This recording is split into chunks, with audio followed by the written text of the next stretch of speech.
Order. Order. Order, honorable members. You know that when you are swearing in your colleague, it's done in absolute silence. You can celebrate thereafter. And the celebration will be in the garden out there, not on the floor of the house.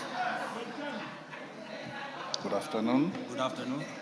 Are you a Christian or a Muslim? I'm a Christian. You swear by the Honorable Bible? Speaker, Honorable Speaker, I beg to introduce to you the member-elect for all Kalou constituency, namely Sami Douglas Kamau Waweru. The Bible? Bible, yes. Here. Lift the Bible in your right hand and recite this oath.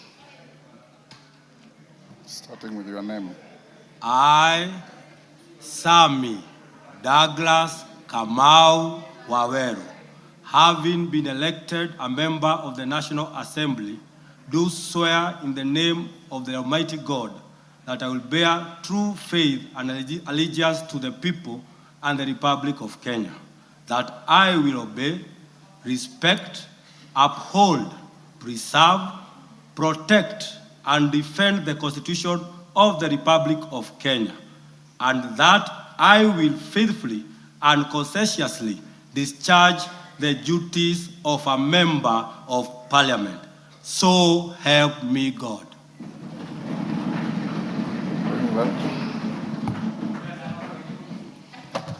Congratulations. Thank you, Mr. Speaker. You may proceed and sign to your oath of office.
Next order.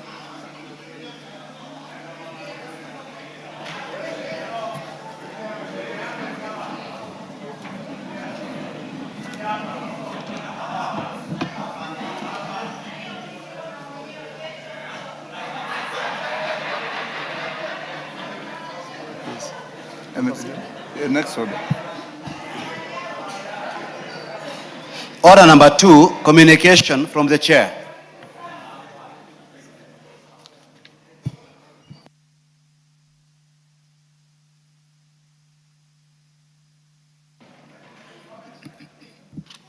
Order number 3, messages.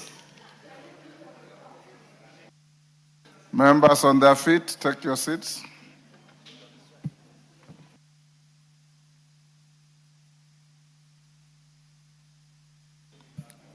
Order Sunguli, take your seat. Members on their feet, take your seats. Member for Tarakaniti, take the nearest seat.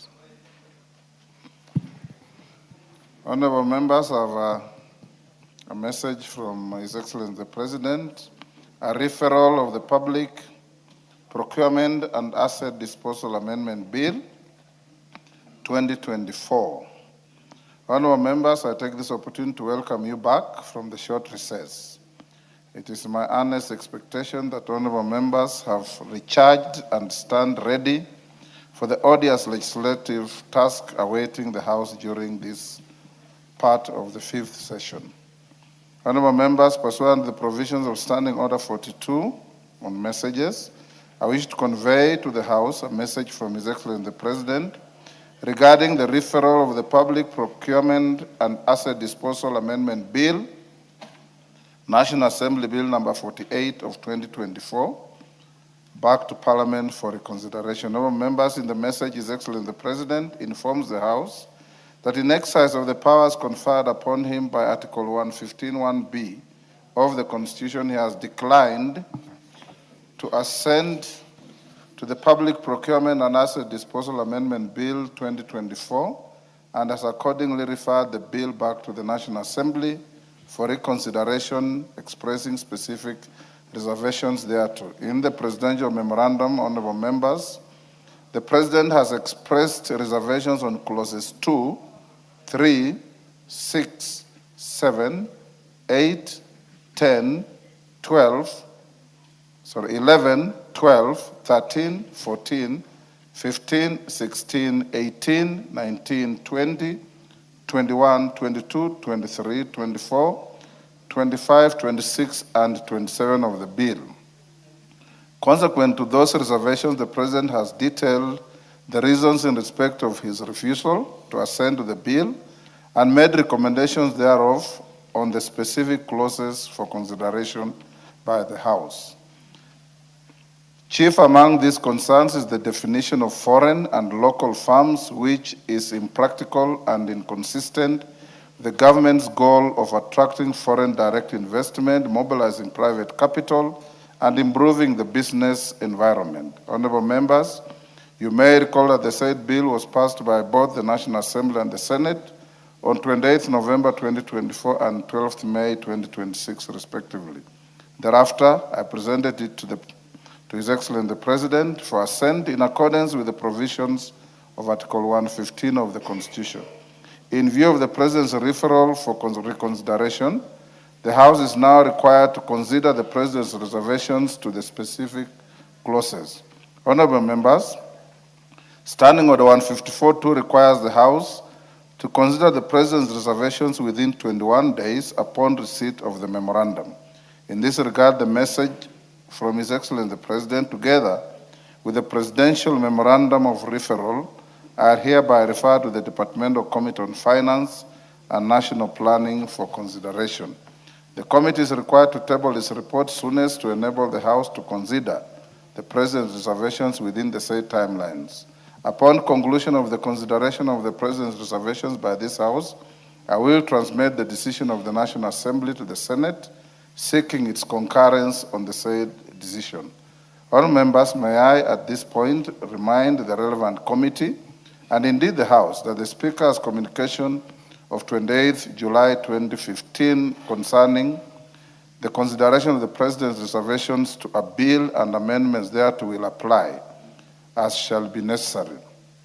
For avoidance of doubt, this is in relation to the voting threshold required for passage of any amendments proposed by the committee or an individual member that have the effect of fully accommodating or that do not fully accommodate the President's reservations as contemplated under Articles 115 and 122 of the Constitution. Honorable members, I wish to further reiterate that as per established practice, only sections of the bill that have reservations ought to be considered. I now direct the clerk to circulate the memorandum from His Excellency the President to all members so that they familiarize themselves with its contents. The House is accordingly guided. Thank you.